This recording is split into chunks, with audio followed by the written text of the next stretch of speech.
What is going on, guys? Jack here, and welcome to episode 36 of The Charge to the Top here with Hereford FC. And before we begin, if you didn't watch the previous episode, go watch it. Probably the best episode of this series so far. One of the best episodes, I think, in any one of my series, just for what kind of happened in it. It was a great, fun episode to record, and people really enjoyed it. I will start off by apologising for the fact it has been, I think, 3 days since the previous video. I find that some people, after 1 or 2 days of me not uploading a video, assume that I'm dead. I assure you I'm not. My voice was not too good this week. I also had a job interview, and I was quite busy with a few other bits and pieces this week. And as a result, just getting a video done wasn't really top of my priorities. But we're back here with an end of season review, and before we begin, just to address a few things, because I sometimes see complaints about the end of season reviews kind of saying, no, these are pointless, I don't enjoy them, why do them? There's a few reasons why I do them. The first reason is that they're quite good for people catching up on the series, people who find this series in a few months' time, maybe just want to skip forward or catch up really quickly, don't have time to watch the previous, say, 100 episodes. By watching the end of season reviews, you kind of get a good feel for the progression of the club. Another good thing about these end of season reviews is for someone who maybe drops in and drops out of episodes, it's good just to be able to watch the end of season reviews, kind of get filled in. I know there's some people who just don't have time to watch every video that I put up, and that's completely reasonable. And for those kind of people, I think the end of season reviews are pretty good. And well, a lot of people say, just get into the next episode, we want to see what's next. And I think the important thing to remember is this video kind of coming out on the day you're seeing it isn't coming out instead of what would be the start of next season. Rather, this end of season review is coming out as its own video, and if I was to kind of skip forward, it wouldn't mean that the next video comes sooner, it'd actually just mean that you have a longer wait between videos. But anyway, here we are, Hereford. We won the league, yes we did. It was a roller coaster. I think that's the best word to use to describe this season. Of course, if you missed last episode, spoiler alert. But yeah, we did quite well here. You can see in the final, it's going to be Fylde or Dulwich Hamlet v Billericay. Yes, that is right. Barrow, who bottled it on the last day of the season, knocked out in the playoffs. Finished 1 point behind us, but they're not getting promoted this year. Just have a look at that final league table. Of course, you can see we sit top of the dog pile on 88 points, 33 goals, kind of positive goal difference. Really good stuff there. 26 wins, 10 draws, 10 losses. You can kind of see looking across here, Shimanga got the top goal scorer award. Flo Bajak came in second, and Stephen Payne came in third. 2 goal scorers in the top goal scoring chart. Perhaps gives you an idea of where our strengths have lied this year. In terms of average ratings, you can see here Shimanga and Stephen Payne right up there in the league, and Harry Anderson also doing very, very well. So anyway, if we just take a quick look at the player overview stats, because there's probably a few I'm missing. Obviously, top goal scorer is Shimanga, which is great. We don't have any other players on the list besides him and Stephen Payne. Harry Lennon, though, had a very, very good season, had the 4th highest average rating. Of course, a player who I was surprised that we managed to get this guy in, if I'm honest. 25 years old, an exceptional centre-back, a very good player. At this level, certainly for next season, he's going to be a top player for us. Good player for League 2 side, he's been in great form. And this season, he's just been everything I hoped he would be when we signed him. Of course, he was released by Charlton. We brought him in on a free, and this year he's been involved in 44 league games for us. Of course, in the league itself, we play 46 games, so he's only missed 2 games all season, and an average rating of 7.23, nothing to be scoffed at. Of course, Shimanga and Stephen Payne also right up there. Shimanga, fantastic player. Fans have really become a kind of a fan of him. You can see he has the potential to be a League 2 striker. Right now, he's a good Vanarama national striker, but he's definitely a player I want to stick with kind of going into next season. Of course, alongside him, kind of the player who I thought was going to be his strike partner before we changed our system, Stephen Payne, has also had a good season. He, of course, came in last year, and he kind of made an impact. A year and a half ago, he came in around Christmas time, and in his first season, he got 14 goals in 18 games, and that was a good return for the Vanarama South. And this year, there was kind of question marks, could he keep that form up? Could he keep performing? Could he take that step up? Because age 28, he's not really in a state where he's going to continue to improve as a player, but this year he really did answer any doubts I had. 26 goals, 10 assists, 8 Man of the Match awards, and an average rating, as you can see there, is 7.36. Not quite as good as the previous season, but very impressive nevertheless. Anyway, in terms of other players here, you can see kind of how we've just been the team who have scored a lot, and we've won a lot as well. You can see Chris Owens and Russell Griffiths, two players who have featured very frequently this year. Chris Owens here, he's only missed 2 games in the league all year, the 21-year-old, of course. We signed him from, I believe it was Telford. You can see here it was indeed. Back at the start of last season, £6,500 for the former Liverpool trainee. But the left-back's been very, very good for us, and at 21, he's still got a little bit of room to improve, and you kind of look at him as a whole, he's well suited to Vanarama national football. Perhaps his lack of fitness and his lack of consistency concerns with us going up another division, but nevertheless he's been a very key component of this year, as has of course Russell Griffiths. The goalkeeper, he came in the summer. I was looking for a goalkeeper. It was a problem we'd had a few problems with perhaps. I wanted to get in a solution to our problem, and whilst when I signed Griffiths, I wasn't sure if he was going to be kind of a long-term investment, and I still don't think he will be. I think this season, for what we wanted for him, he's been a very good player. The average ratings for goalkeepers are always a little bit... I don't really read into them too much, to be honest, because in Football Manager, it feels like if a goalkeeper concedes, they instantly are destined to get kind of an average rating below 6.8. But Russell Griffiths here, he made some massive saves for us. He kept 15 clean sheets in 45 appearances. So, 33% of those games he played, he was tight between the sticks and didn't let in anything. And, he was a very, very good player for us this year. Anyway, looking at the squad as a whole, we're in quite a good situation, I feel like, where we have quite a lot of strength here. There's a fair few players whose contracts are going to be expiring at the end of the year, and I feel like for a lot of these players, it is probably going to be the end of the road. I kind of look at players like Ote and Keenan Bennett. Part of me wants to keep them on, but on the flip side, people like Kane Smith, former club captain, a very good player, the 24-year-old, but he's just nowhere near kind of Football League quality. And of course, with us getting promoted to League 2, we are going to be going professional. We are going to be able to attract in better players. And I feel like for the likes of Chris Hussey as well, Anthony Wright, these are all players who, on their day, exceptional players. Of course, Anthony Wright here, you can see we signed him, 4 years ago now, and he kind of survived back-to-back promotions quite well in the first team. But this year, he's just really not been good enough. He's only made 1 appearance for us, and it's time for players like him to kind of move on. Perhaps a similar situation with Joel Driscoll, although part of me wants to keep him on because I don't think he's a terrible backup goalkeeper. Of course, we signed him back when we were in the kind of Southern League, First Division South and West. Again, didn't play a lot this year, but he's been a very good player for us over a number of years, and it's kind of with a heavy heart, I feel like, that we have to let go of players like him. Anyway, when it comes to us kind of starting lineup as a whole, there's been a lot of strengthening throughout the season this year, and perhaps one thing I've been guilty with, not just in this FM save, but in a lot of my saves, is I do like to kind of just hoard in younger players and not really focus on the, situation when it comes to experience in the side. And that kind of bit me back this year, I feel like, because I talked about it a while ago, but the determination in our squad just isn't very good. You can see here, even now, it's not exactly standout. I guess when you look at the starting 11 and kind of the players with the best determination, it becomes apparent that actually, a lot of our first team players do have fairly good determination, but there are certainly exceptions to the rule.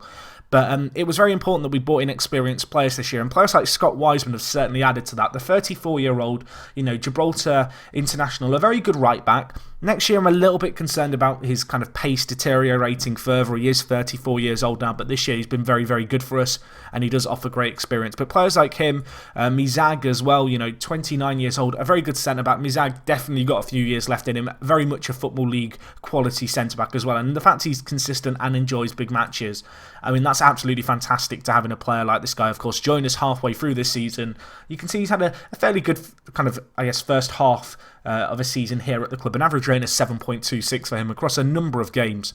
Elsewhere on the side, Musino came in, of course, former Burton Albion kind of captain, very good player, leader, got a massive performance for us in that last game of the season, last time out against Morecambe. And yes, he's 34. Yes, his physicals are deteriorating. Maybe he only has 1 more season left in him. But he's been vital to us this year. He really did add a lot. You can see a 7.38 average rating for a player who came in at January. Kind of gives you an idea of just what he's offered for us. We've had a bit of an issue with discipline when it's come to our centre midfielders. And for the most part, he's been a fairly kind of welcome addition in that area of the pitch. Of course, players like Harry Anderson joined at the start of the season. 23 years old. Very, very talented winger. But that one determination does kind of stick out like a sore thumb. This year, 6 goals, 12 assists. An okay average rating of 7.23. Of course, a consistent performer. he has got a little bit of room to kind of improve. But right now, as only a good Vanarama national player, his wages are perhaps a little bit higher than I'd like them to be. On the other wing, however, we've got players like Ricky Holmes, 32 years old, another example of the kind of player we've been trying to bring in this year. Loads of determination, great mentals. Yes, he's 32, but his physicals aren't too bad. Very much suited, I think, to League 2 football. Again, he's a consistent performer. He's a very good player, and across 14 games this year, he definitely showed that he does have a degree of quality about him, and I'm looking forward to seeing how he gets on next year. Anyway, when we look at goal scorers, it's really been Stephen Payne and Shimanga, as perhaps we've already guessed, but there's a few other players who have chipped in with a few. Danny Smith, definitely worth a mention, the 19-year-old. A player we signed a few years ago. He's had a few loan spells here and there. If we look at his coach report, you can see consistent performer, potential to be a League 2 attacking midfielder, well suited to Vanarama national football. This has really been his first year where he's become a mainstay of our first team. Last year was on loan at Worcester. This year, playing 2 levels higher than he was out on loan the previous year. He's played fairly well there, kind of youngster. 30 appearances, 5 goals, 5 assists for him. Another player who's chipped in with a fair few is Isaac Christie-Davis. Like this guy a lot. When we first brought him in, he was definitely kind of a star player for us back last season. Over the last 2 years, he's put in some good performances. I wouldn't say he's been quite as standout as I'd like, but at the same time, at 22 years old, a very versatile player. And even if perhaps he loses his spot in the first team over the summer with a few new additions I'm hoping we can bring in, I definitely think he has a lot to offer kind of for the club. There's other players like Rafael Branco, again, similar mould of player really actually to Christie-Davis in terms of the fact that this guy, very good, 29 years old, exceptional centre-back, but he's very versatile as well. He can play right-back, he can play centre-mid, and obviously with us getting promoted to the Football League, we need a bigger squad because we can have 7 subs now, which is massive, and a versatile player like this guy here, very much a welcome addition to our side, and I'm looking forward to seeing how we get on. Anyway, in terms of how I intend to, approach the off-season, I've got a few kind of plans, up my sleeve. One of them is to potentially look at selling a few players. And I'm thinking, the kind of sales that we made kind of during this season. You kind of look at our transfer history this year. We made some good money off sales, Jason Roach and Philip Vincent Day both going out for £850,000. Good money there. Of course, Peter Phillips also going to be going to Rotherham for £300,000. These are all players who, of course, we picked up as trainees during kind of last summer's window. And I'm kind of looking at these kind of players to maybe bring in again. I didn't talk about it previously, but Brexit has happened in the save. I actually missed it happen. It happened last summer.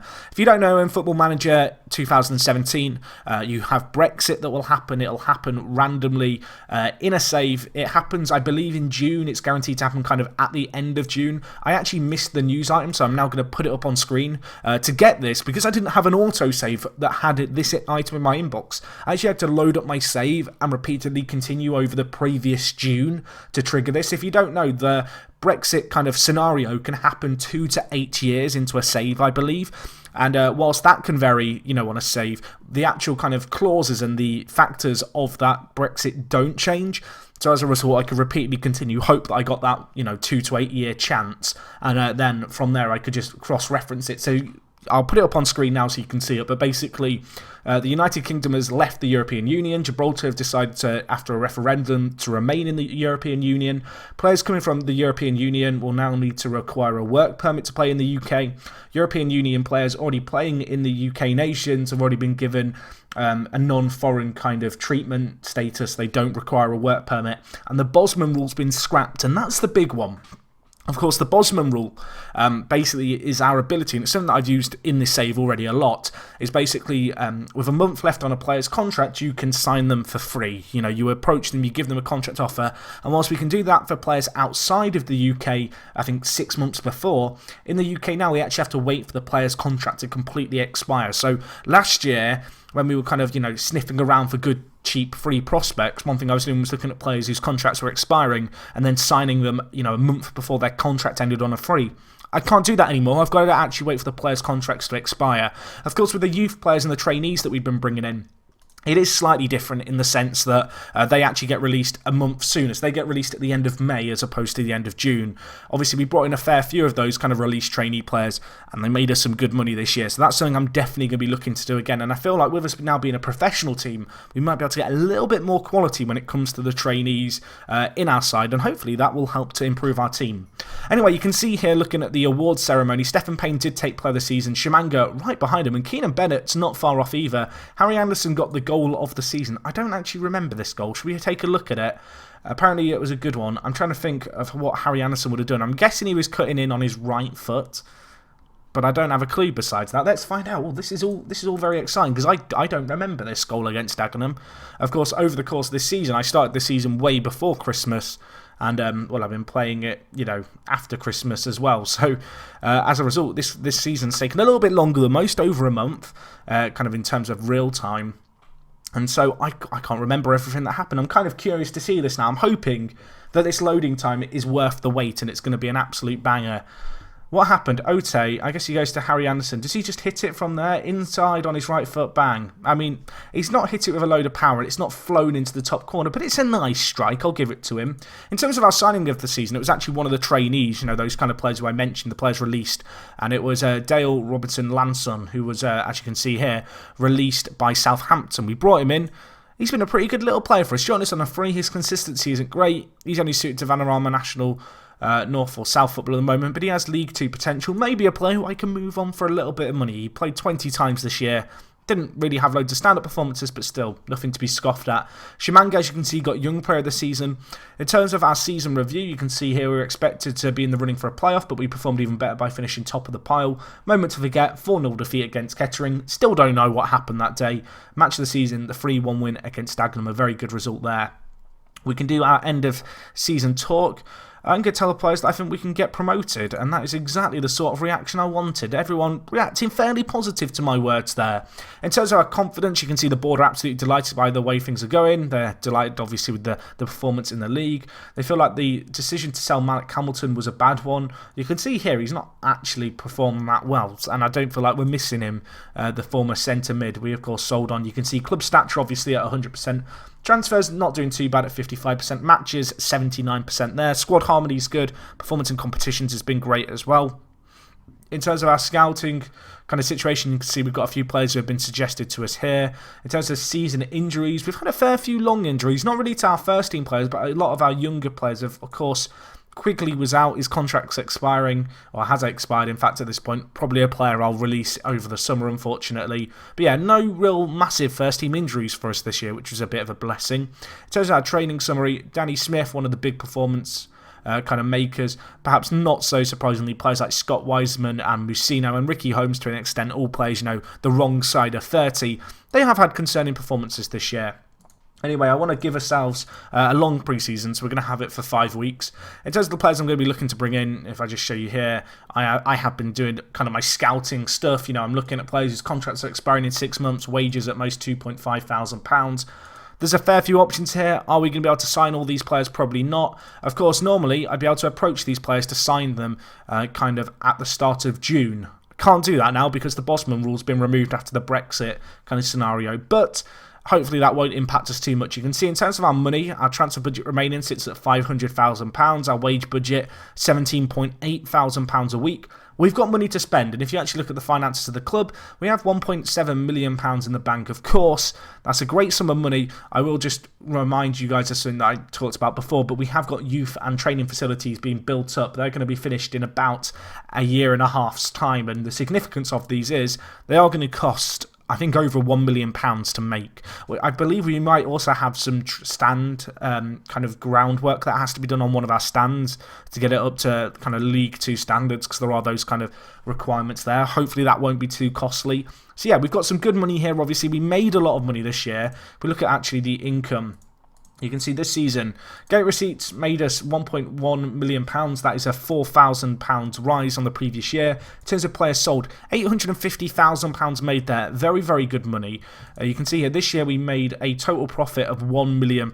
So if you deduct the sales, the club still would have turned a profit even with, no players being sold. So that's fairly good. It means that we are sustainable. However, as I do get a little bit perhaps more ambitious with our spending, I am going to have to look to kind of balance the books and perhaps look at ways that we can, turn players over to make some nice money there.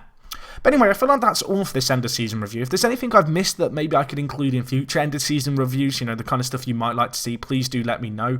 I'll just show you my manager profile here so you can kind of see how things are developing. Obviously, our reputation is going up. It's worth noting I have had a few offers from League 1 and Championship teams to actually be their manager. I've declined them. I want to stick it out with Hereford, particularly with us now going into the Football League. It's a very exciting time to be part of the club. And yeah, hopefully we can have a good off-season, bring in a load of players and mount a good challenge in League 2. I have no idea kind of what the board expectations are going to be. Of course, over the last few years, it's always been a case of win the league or qualify for the playoffs. I don't think it's going to be quite as lofty in terms of what the board expect next year. However, I am my own kind of harshest critic, I guess, and I do feel like it should be expected that I do get up via the playoffs next year, but we'll see how things get on. And yeah, that is going to be all from me. Thank you for watching. If you have enjoyed, please do leave a like. If you've got any comments, leave them down below. Hopefully the next episode won't be too longer a wait, as this one was 3 days. A little bit longer than I'd like, but as I explained at the start, I have been pretty busy at the moment. So yeah, that's all from me, guys. Thank you for watching. It is me, Jack, and I will talk to you guys in a bit. I'm out.